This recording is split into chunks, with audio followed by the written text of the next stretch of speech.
Screening at the Melbourne International Film Festival is an incredible documentary called Never Get Busted. And it's my great pleasure to be speaking to the director of the film, David Anthony Ngo. Welcome to Movie Metropolis. Thank you very much for having me. Pleasure. Now, I know you directed this film with Stephen McCallum, I think. Tell me about the origins of this film because it's such an incredible story about Barry Cooper.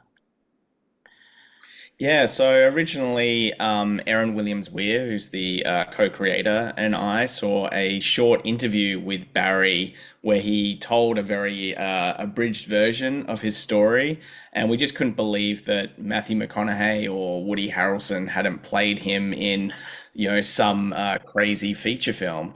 So we started digging in, and Aaron did an enormous amount of research into the story. And after a few weeks, when we realized there was something really meaty here, we reached out to Barry and spoke to him. He was in the Philippines at the time, and talked to him for over several months. Almost a year. Kind of pitching to him and explaining, yeah, that we wanted to make a film about him. But we originally approached it as a scripted film, and so I started writing a feature script about it. But as we researched, or as Aaron did a lot more research, we realized it was such a wild story that nobody would believe it in a scripted film. It had to be a documentary. Absolutely. Well, in fact, originally, wasn't it 4 1 hour episodes? That's correct. Well, it's actually exists in both forms. So we've completed both a feature film and cut together a series version as well. And it'll sort of be available and see how it kind of plays out in terms of the festivals themselves. It's playing as a feature film and it's traveling around in that capacity. But a big part of me does hope that people watch the series as well because there's a lot more to tell. Well, there is. I mean, Barry is so incredible as a law enforcement officer turned someone who busted people and busted cops. In particular, it's almost a Serpico-like situation to some extent, I thought. Um, how much permission did Barry give you in terms of everything you wanted to film? He gave us full access, including he sent us 300 hours of his own personal archive, which Oh. he had filmed over the years.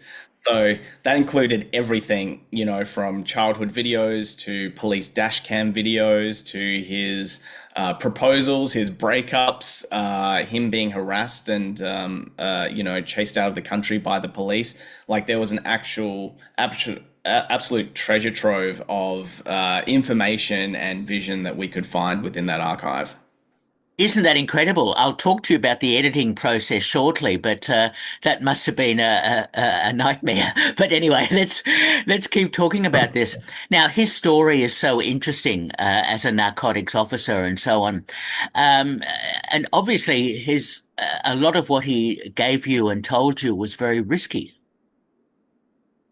Yeah, I mean, that was the really interesting thing about Barry, and in every different facet and life he has lived. I feel like he's lived maybe like 9 or 10 lives in one, but in each of them, there is always a sense of he's very courageous. He just doesn't seem to have any fear of consequences, good or bad, in terms of going for something if he feels like that's the thing that he ought to be doing, whether it was as a police officer, um, you know, taking on gangs and cartel and that sort of level, or whether it was going against corrupt police officers and flipping to the other side of it.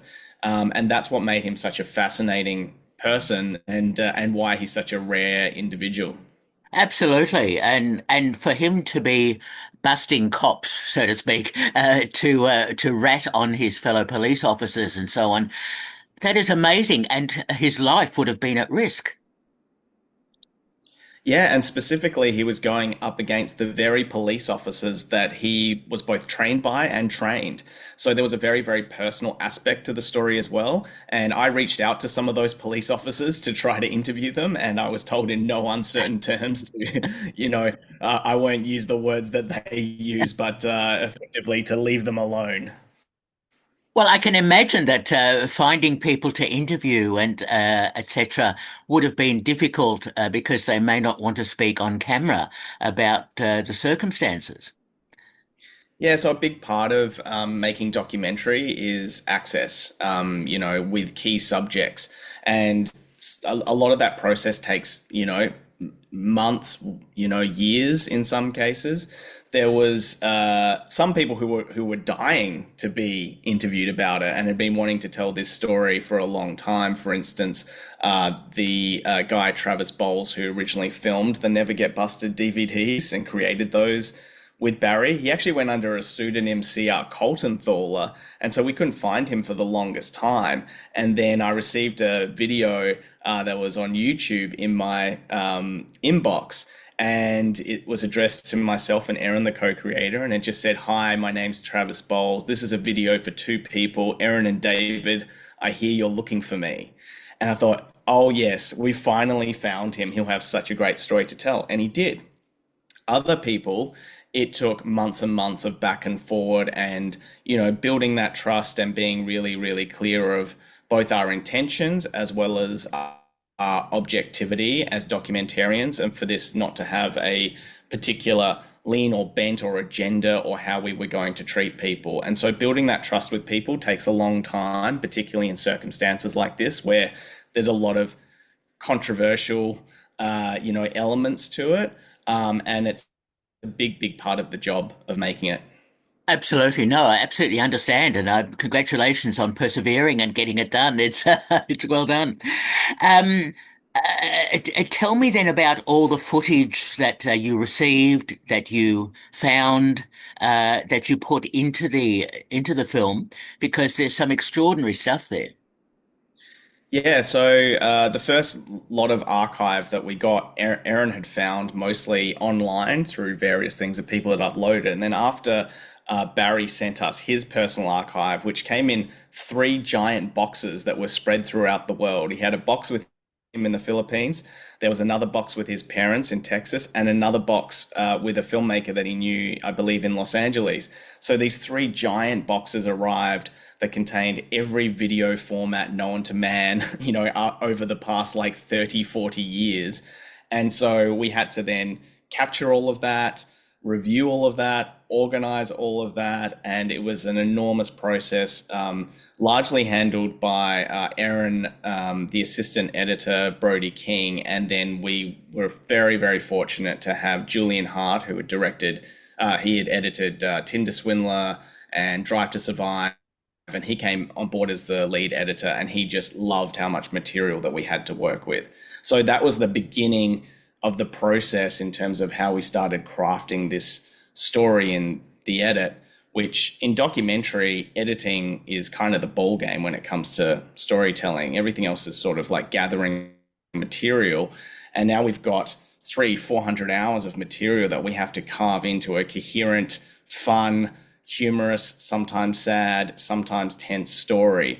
And that takes a long time and a lot of dedication between directing and editing specifically. Oh, absolutely understand that. I speak to so many filmmakers, especially documentary filmmakers, and the editing process can be an absolute nightmare to.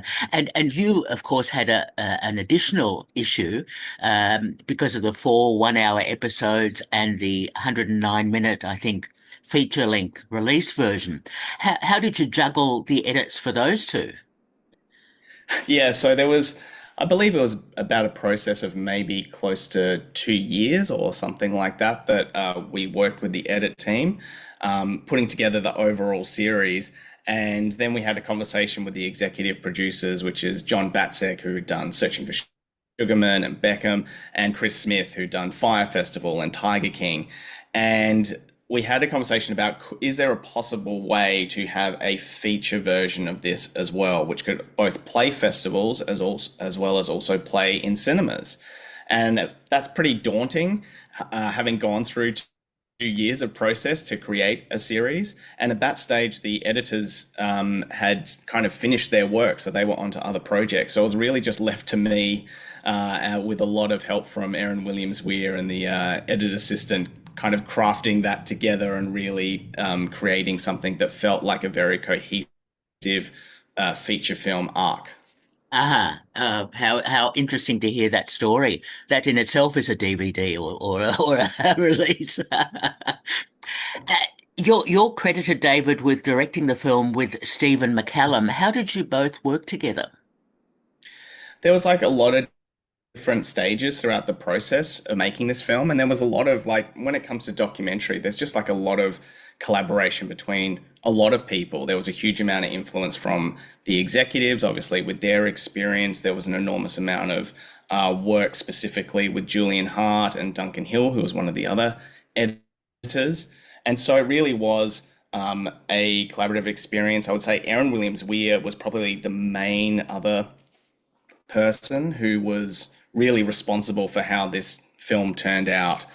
She conceived the idea with me, developed it with me, and has been there throughout the entire process from its inception all the way through to its final delivery. So it really has been a team effort across the board. And it's always, I think all films are really like all films are. It's a collaborative medium, and people bring certain strengths to that. And I guess a lot of my experience had also come from, working anywhere between reality TV, feature films, documentaries, and animation. And there's bits of animation in the film as well. Yes, yes, yes. It's an incredible way that you put it all together. Um, is Barry still teaching drug users how to hide their drugs? Actually, he does quite a bit of work as a expert witness in courts, looking particularly, in Texas, where he's more of an expert on policing and the war on drugs.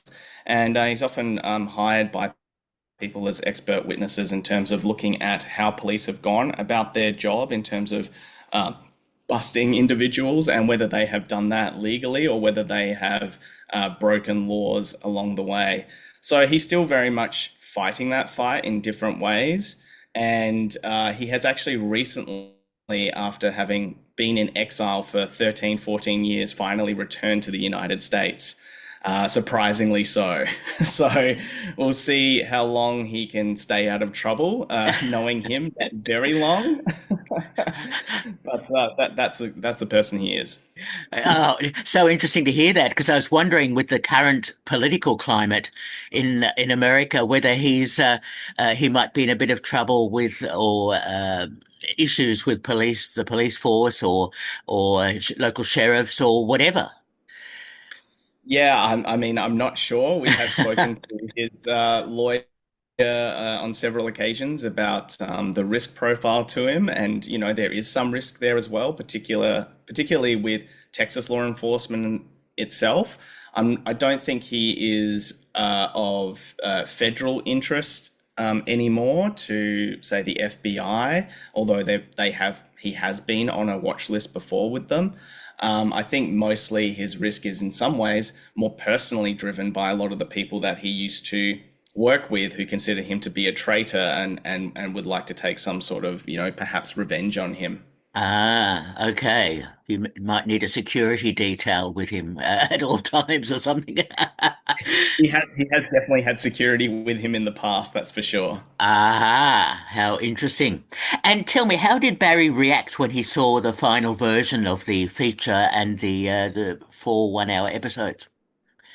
So we didn't let Barry watch any of it until he came to a screening in Los Angeles and watched it with an audience for the first time. So it Ah, was obviously a very emotional experience for him. And that was part of the agreement at the beginning that we would very much remain objective observers to his story, and therefore he couldn't assert influence on how we were to tell the story. So we kept a certain purity of that. hmm. But obviously, for him seeing a huge part of his life and his journey play out on the big screen at the Chinese theater in Los Angeles was a big, big moment for him. So he was very emotional about that. And, we speak to him fairly regularly, as well as, we stay in contact with a lot of the subjects over the period, which is now, we've been making this documentary for 6 years now. So over that entire period, we still remain, in contact with people on all sides of the story. I'm wondering too, because documentary films can act as agents of change and have some influence. I wonder if your film has had some influence on the drug laws and policing and so on in the US. Yeah, I think there's two parts to that. On one level, we came in very much as a neutral party, and we didn't want to make a documentary that was a political or social piece. We very much just wanted the events of the story to play out and for the audience to take away what they wanted to take away. And we found that it sits in a really interesting place where, particularly in the current American climate, which is very, very divisive on pretty much every issue. But Mm. one issue that I think all people can get around is anti-corruption. I don't think anyone is pro-corruption, police or otherwise. And really, that's a big part of what the story focuses on. And one of the things that we discovered coming in as Australian filmmakers into Texas, right, who have less of an on the ground understanding necessarily of how police are, or come in with a certain agenda, or like, let's say, a police bashing agenda, which I think a lot of war on documentaries, war on drug documentaries might have. Because we were very neutral to it and people tell us what they did, we realized that there really are some very, very egregious laws, specifically in Texas. And I think a lot of the things that we see play out on the news are to do with that. And one of those things is civil asset forfeiture, in the way that police essentially hunt civilians on the street to seize their property, which can be used both directly for their police department, but can also be given back to those police officers as kickbacks legally. And so you're creating a law and an incentive for police who are, by and large, very underpaid in Texas. It's a very low pay rate and it's a high risk job. And you are giving them a direct incentive in how they can, say, boost their income. And so I think those things lead to other things that we see, like racial profiling and other issues that happen there. So that to me was like a big smoking gun, understanding the mechanisms of that law within Texas and some other states in America. How incredible to hear all that. So, yeah, well, all power to you and your film and to Barry and and everyone else involved. Now, the film screened at Sundance and is now going to be screening at the Melbourne International Film Festival. I gather you're screening other places as well. That's right. So simultaneously, we're also screening in Rhode Island. We also had a screening at Dances with Films in LA, where it won the Best Documentary Prize as well, which was great. And there's a few other festivals that we'll be announcing shortly. Oh, congratulations on all that. What's your background, David, in terms of filmmaking? What other films have you made? So I started out in post production. So I was an editor, and way back in the day, for those that remember, a reality TV show called My Restaurant Rules, which was Oh, one of the yes. first kind of big reality TV shows here. So that was my sort of big break in a sense. So I worked in reality TV for a while, then children's television and animation, and then I moved into producing and writing as well. And so I made a feature film some years ago that won the Austin Film Festival called One Eyed Girl. And then more recently, funnily enough, a Melbourne International Film Festival premiere fun film called Rabbit, which screened there in I believe, 2017. Oh, very good. And have you got other projects lined up? Yeah, I've got a couple of projects that I've been ticking along, in the background. One of them very much in a similar space, but a scripted space, which is also in the true crime world, but something with a bit of a story that's closer to home in terms of it being, partly set in Australia. That I've optioned and been working on, as well as there's been a lot of interest in Never Get Busted and Barry's story in a scripted form, whether that's a feature film or series as well. Ah, I'm sure will be very interesting indeed. Look, congratulations, David. Excellent documentary, interesting story, great issues. We've been speaking to David Anthony Ngo, who's the director of Never Get Busted, screening as part of the Melbourne International Film Festival and elsewhere. Thanks so much for talking with me, David. No, thanks so much. Great to speak to you. You too. All the best. Bye bye. Cheers. Bye.